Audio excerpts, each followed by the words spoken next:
Maliit pa lang ako, tampulan na ako ng tukso, lahat na lang ng panlalait, lahat ng pangungutya, parang natanggap ko na, Lord, ano bang gagawin ko? Sabi niya sa akin, who you?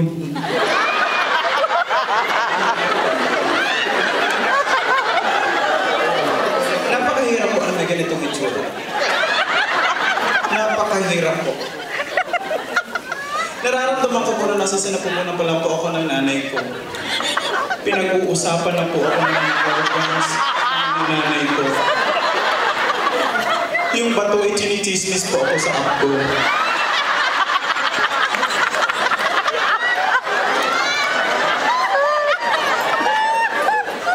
Sinubukan pa ni Abdo sabihin sa bito ko, sabi ko, lumitan mo na yan.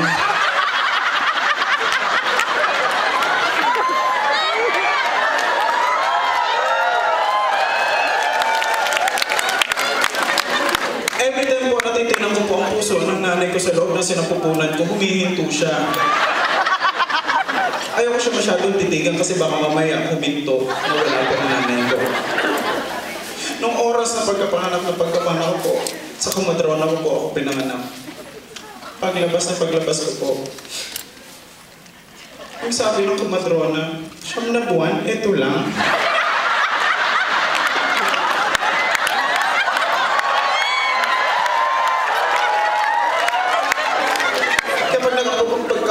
Pagkaputol ko ng puso ko, pinigay po ako sa tatay ko. Basta eto na po ang anak ninyo. Wala man lang pong pag-iingat, Mr. Eto na po ang tatay. Buti na sa lang po ako ng tatay. Tinila po ako ng tatay na sabi niya, sagad na ba to? Hindi niya alam, magkakamukha lang naman kami. Sino-sino pa ba magpapatulang, hindi galing kami. Sino pa ba magmamahal sa ganito? Maganda, guwapo, magmamahal. Minsan yan, namimiss ko rin maranasan yung may magte-text sa'yo, kumusta ka na? Kumusta na yun? Kumain na ba yun? Ingat yun. Text na lang yun, ha?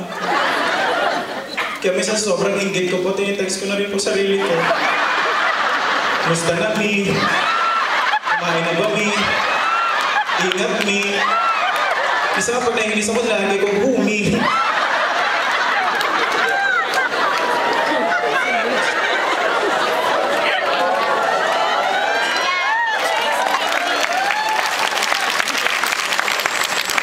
Napakahirap po. Nung maliit po ako,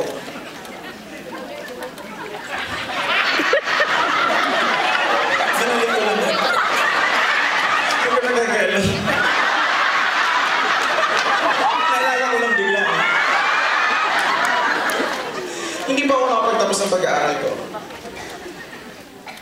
Dahil elementary pa lang po ako. Enrollment. Pakilala ko ng nanay ko sa principal guardian.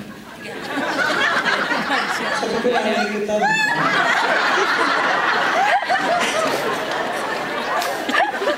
Tumigil ka dyan.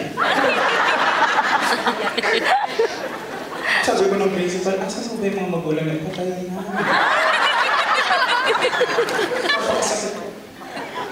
Napakasakit para sa akin.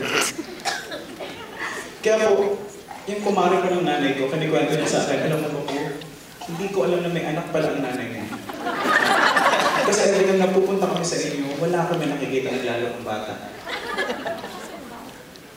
Kasi pag pupunta pala sila, tatago po pala ako sa cabinet.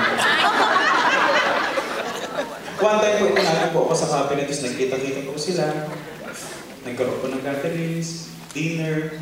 Bigla po ako umiyak, siyempre madilim, mainit sa cabinet. Umiyak po ako ng pagkalakas-lakas. Sabi ni Tita Beth, ba't parang may umiyak na bata? Sabi ng nanay ko, hindi ko nga alam eh. Gusto nga namin lumipat.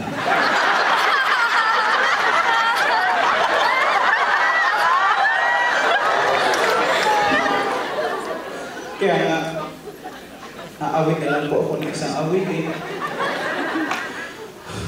Para para sa lahat ng mga nagmamahalan. Papasambag, maghihiwalay din kayo.